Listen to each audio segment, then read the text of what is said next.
Yan guys, ang pwesto ng anak namin sa may Payatas. 21 years old lang siya. Yan, video na yan, ikuha yan sa kanyang CCTV. Mag-isa lang siya dyan pero kinakaya niya. Lalo na yan, sunod-sunod yung mga bumibili dyan. Bilang binata, 21 years old, di mo akalain na kaya niya rin pala mag-manage ng ganyang paninda, kagaya ng tindahan namin. Kung tutusin, kadalasan nagtitinda sa ganyan mga babae. Pero tulad niya, hindi siya nahiya.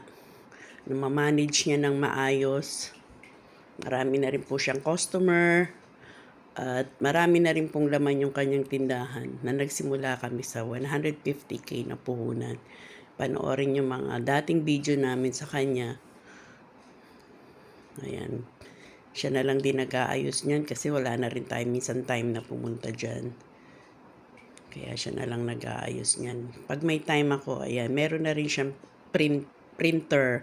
Nakapag-print na rin siya ng mga picture, ng mga projects. Ayan, siya na lang din minsan namimili ng paninda niya.